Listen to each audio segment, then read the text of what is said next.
ज्यावेळी आपण डिझाईन करतो त्यावेळी आपल्याला प्रश्न पडतो की आपण डिझाईन कोणत्या डोमेनमध्ये केलं पाहिजे, ई प्लॅनमध्ये केलं पाहिजे की ॲटोकॅड सॉफ्टवेअरमध्ये केलं पाहिजे.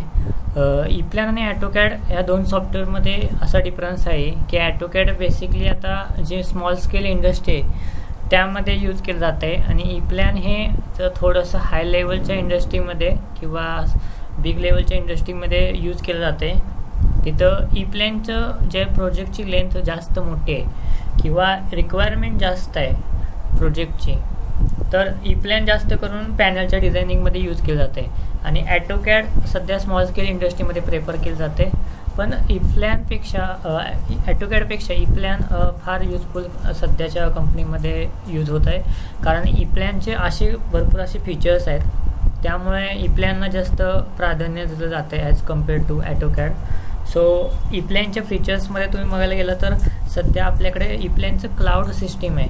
सो ई प्लॅनच्या क्लाउड सिस्टीममुळे आपल्याला जेवढ्या प्रकारचे सिम्बॉल्स आहेत, so we can acquire all the symbols from that cloud. So e प्लॅनच्या यूज केल्यामुळे आपल्याला क्लाउडमधून भरपूर असे सिम्बॉल्स आपल्याला घेता येतात. सिम्बॉल लायब्ररी मोठ्या प्रमाणात आहे अवेलेबल. तसंच डाटा पोर्टलची कन्सेप्ट आहे.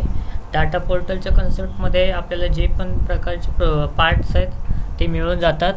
पार्ट्स आपल्याला इझिली असाइन करता येतात, त्यामुळे आपल्याला बिल ऑफ मटेरियल इझिली आपल्याला रिपोर्ट्स थ्रू जनरेट करता येऊ शकतं.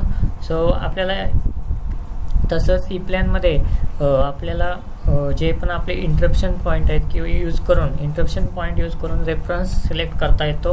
ॲटोमॅटिक केबल वायर जनरेट होते, ॲटोमॅटिक फेअर्स होतात, कलरिंग होते ॲटोमॅटिक. सो फॉर्म जनरेट करता येतो ऑटोमॅटिक, फॉर्म जनरेट करता येऊ शकतो. परत टर्मिनल स्ट्रिपचाही डाटा आपल्याला ऑटोमॅटिक भेटून जातो. सो रिपोर्टही इझिली जनरेट करता येतो. सो आणि महत्त्वाची गोष्ट म्हणजे मायक्रो क्रिएशन आहे. मायक्रो क्रिएशनमुळे ड्रॉइंग्स आपल्याला दुसऱ्या एखाद्या प्रोजेक्टमध्ये आपली ड्रॉइंग आहे आणि सेम ड्रॉइंग आपल्याला आपल्या प्रोजेक्टमध्ये यूज करायचं आहे. So we can acquire all that drawing from our project.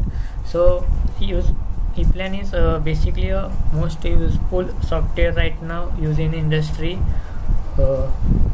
नंतर ई प्लॅनच्या नंतर आपण पुढे यूज केलं तर PLC कार्डचं कनेक्शन आहे, PLC ॲड्रेसिंग आहे, एक्सपोर्टिंग PLC असाइनमेंट लिस्ट आहे. सो ह्या गोष्टी फार इम्पॉर्टंट आहेत. GA बनवण्यासाठी आपल्याला पूर्ण ड्राफ्टिंग करायची गरज नाही आहे. काही अशी गोष्टी आहेत ते आपल्याला इझिली मिळून जातात ई प्लॅनमध्ये. So you can easily complete our drawing as fast as possible as per customer requirement. So E plan आणि ॲटोकॅडमध्ये हाच डिफरन्स आहे असं मला वाटतं. सो ही व्हिडिओ फक्त डिफरन्ससाठी होती. अपकमिंग व्हिडिओ ई प्लॅनचे फीचर्सच्याबद्दल असतील. सो ही व्हिडिओ तुम्हाला आवडली असेल तर प्लीज लाईक, शेअर आणि सबस्क्राईब करा. थँक्यू.